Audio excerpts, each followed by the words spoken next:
Praise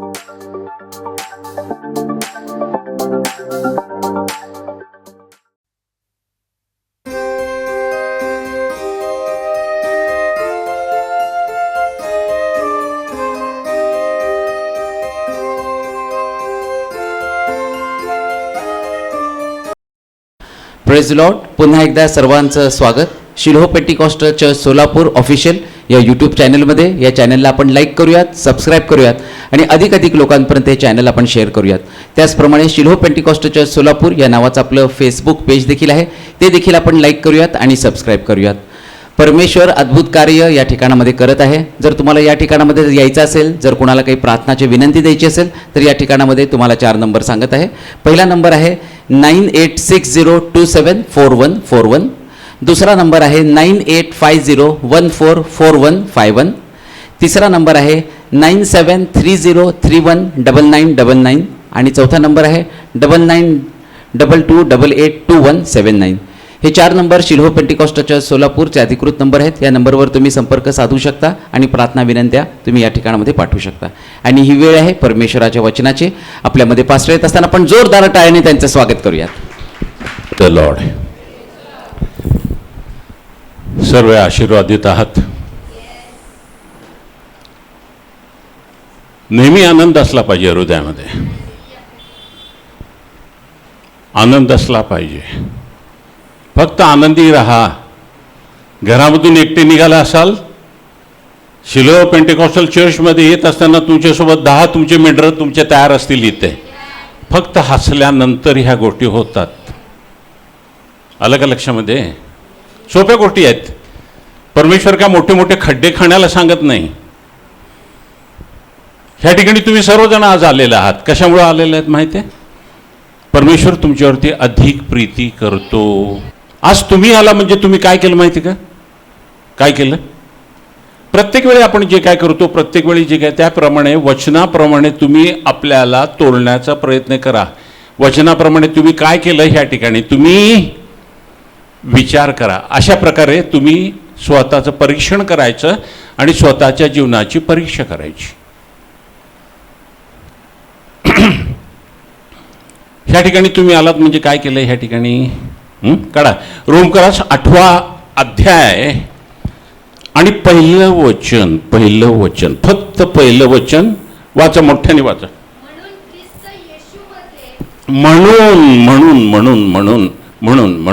म्हणून ख्रिस्त येशूमध्ये असलेल्या एक आता इथं थांबायचं.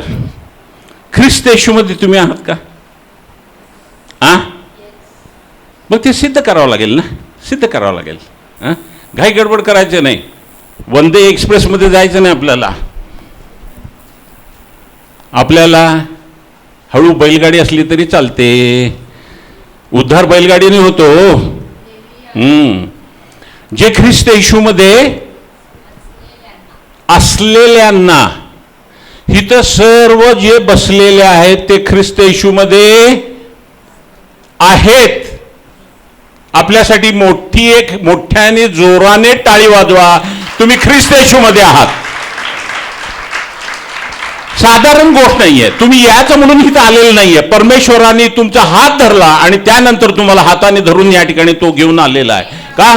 कारण की तो तुमच्यावरती प्रीती करतो. अगोदर तो तुमच्या सौंदर्याचा अभिलाषी आहे सर्वांचा आमचा. आणि म्हणून ह्या ठिकाणी काय आहे? जे ख्रिस्त येशूमध्ये आहेत त्यांना मग आम्हाला दंडाज्ञा नाही, कारण आम्ही हे तर समजलं ख्रिस्त येशूमध्ये आहोत. ख्रिस्त येशूमध्ये आहेत, बरोबर आहे. मग ख्रिस्त येशूमध्ये असलेल्यांना दंडाज्ञा नाही. आम्ही मोकळे झालो, आम्हाला दंडाज्ञा नाही हे आम्हाला समजलं. आनंदाची गोष्ट आहे की नाही? आनंदाची गोष्ट आहे. अजून पुढे जाऊन ह्याच्याबद्दल स्पष्टीकरण दिलेलं आहे. काय स्पष्टीकरण दिलेलं आहे?